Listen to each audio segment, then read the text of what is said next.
रूपाय विश्वोत्पत्त्यादि Hathaway तापत्रे विनाशाय श्री कृष्णाय वयं नमः।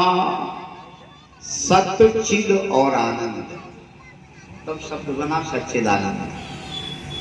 तो इतना तो सब लोग पढ़े लिखे हो। सत अलग है, चिद अलग है, आनंद अलग है। तीन शब्दों को जोड़कर शब्द बना दिया गया सच्चिदानंद। सत का अर्थ है जो तीनों काल में एक सा रहे, जिसमें कोई परिवर्तन ना दिखाई दे, वही सत है। बोलो, है कोई चीज ऐसी आपकी नजर में? 10 साल पहले ये नहीं बना था, 20 साल पहले ये भी नहीं बना था, इसे हम कैसे सत्य मान लें? तो 20 साल पहले फैक्ट्री भी नहीं थी, इसको भी कैसे सत्य मान लें? अच्छा, 50-60 साल पहले हम ही लोग नहीं थे, तो हम कैसे सत्य मान लें? ना असतो विद्यते भावा न भावा विद्यते सतः। सत का किसी भी स्थिति में, परिस्थिति में, किसी काल में अभाव नहीं है, और असत का कभी अस्तित्व नहीं है। सत को कभी झुठलाया नहीं जा सकता, सत को कभी नकारा नहीं जा सकता।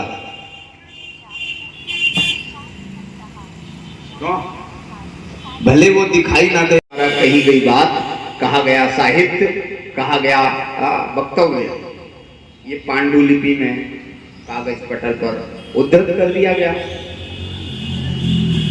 एक और व्याख्या कर दूं, ज्यादा नहीं, लंबी व्याख्या नहीं, तो हम तो 108 व्याख्याएं भागवत की लिखी गई हैं, 108। हम तो 4-5 आपको खास खास बता देते हैं।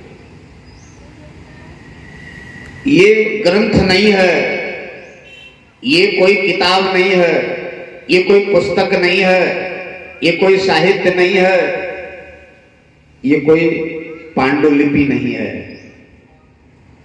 प्रत्यक्षम भगवतो रूपम भागवतम तेन प्रोच्यते। ये प्रत्यक्ष भगवान का स्वरूप है। अब आप लोग सवाल करिए, कहां लिखा है? भगवान का स्वरूप है, ये कहां लिखा है? श्री कृष्ण यहां धराधाम पर रहे सबसे लेटेस्ट अवतार है, सबसे बाद वाला अवतार है। इसके बाद कोई अवतार नहीं हुआ है। क्यों? श्री कृष्ण के बाद कोई अवतार तो हुआ नहीं। कितने दिन यहां रहे थे श्री कृष्ण? बस यही तो हम बताने आए हैं। कथा तो तमाम लोग सुना के चले जाते हैं। श्री कृष्ण अभी अभी बहुत दिन हुए भी नहीं, 5200 वर्ष हुए हैं, और हम लोग भूल गए कितने दिन यहां रहे थे।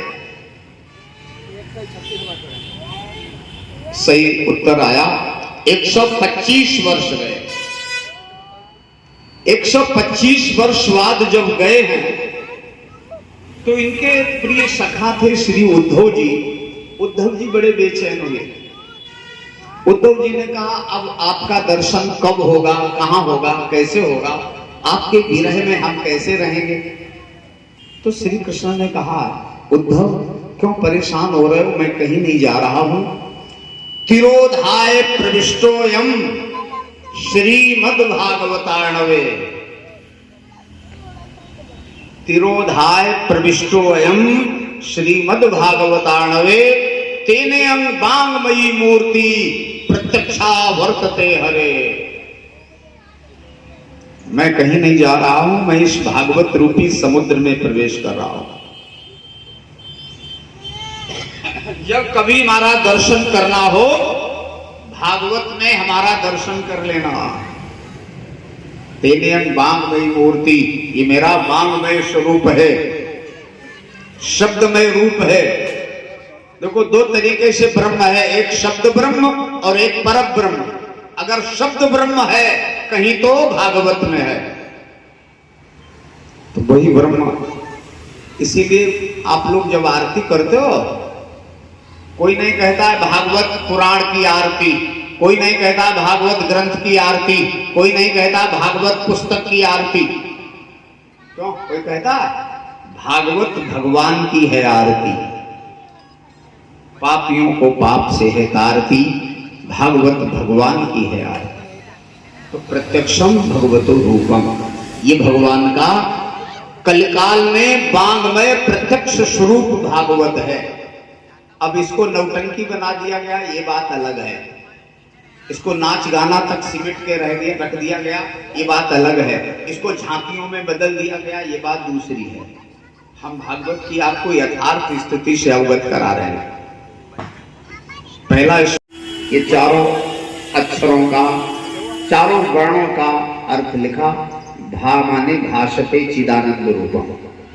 ये हमको ईश्वर का ईश्वरत्व दर्शाता है। प्रभुता क्या है, भगवत्ता क्या है, ईश्वर क्या है, ब्रह्म क्या है। और गतिचा परत्रे ददात, ये सुनने वालों को, पढ़ने वालों को, अनुसरण करने वालों को अच्छी गति भी देता है। तो भा और गा दो अक्षरों का, दो वर्णों का अर्थ हो गया। अब तीसरा वर्ण है वा। वरिष्ठम सर्वशास्त्राणाम, ये सब शास्त्रों में वरिष्ठ है। और ता का अर्थ है तारेत संसार सागरात। पूरा श्लोक तैयार हो गया। हर पंक्ति का पहला अक्षर आप लोग निकाल लीजिए, शब्द तैयार होगा भागवत। भक्ति भाषते चिदानंद रूपम से भा ले लिया, गतिम च परत्रे ददात गा ले लिया, वरिष्ठम सर्व शास्त्राणाम वा ले लिया, और तारे के संसार सागरा से ता ले लिया। तब शब्द बन गया भागवत। बच्चों वाली कथी नहीं है। आचार्य राम मूर्ति जी व्याख्या कर रहे हैं, कह रहे हैं भक्ता नाम चरित्रम वर्णनम यत्रेति भागवतम। इसमें भगवान के 24 अवतारों की कथा है। मान रहा हूं 23 अवतार हो चुके हैं, एक संभावित है। मुरादाबाद संभल में विष्णु शर्मा ब्राह्मण के यहाँ कल की अवतार होगा। 23 हो चुके हैं। 24 अवतारों की कथा से ज्यादा है भक्तों की कथा। भक्ता नाम चरित्रम पावनम यत्रेति वर्णनम भागवतम। इसमें ध्रुव की कथा, इसमें प्रहलाद की कथा, इसमें उद्धव की कथा, इसमें गोपियों की कथा, इसमें मैत्रेय की कथा, इसमें विदुर की कथा, इसमें जड़भरत की कथा, इसमें ऋषभ की कथा, इसमें नवयोगेश्वरों की कथा, इसमें परीक्षित की कथा, इसमें सुखदेव जी की कथा, इसमें नारद की कथा। इनमें ऐसी कोई कथा नहीं जो भक्तों की कथा ना हो। दुनिया भर के जितने भक्त हैं सबका प्रसंग आया है। इसलिए भागवत, एक व्याख्या और बता दूं, भगवता प्रोक्तम भागवतम, ये किसी व्यक्ति विशेष की रचना नहीं है। अगर व्यक्ति विशेष की रचना हो तो इस समय 140 करोड़ भारत में जनसंख्या है। अपने यहाँ की है भारत की जनसंख्या कितनी? 140 करोड़। पूरे 140 करोड़ लोगों को चैलेंज है, इतना बड़ा ग्रंथ लिख के तैयार कर दिया और इसमें कहीं राधा शब्द ही नहीं आने दिया। 18,000 श्लोक लिख दिए, राधा शब्द पूरे भागवत में नहीं आने दिया।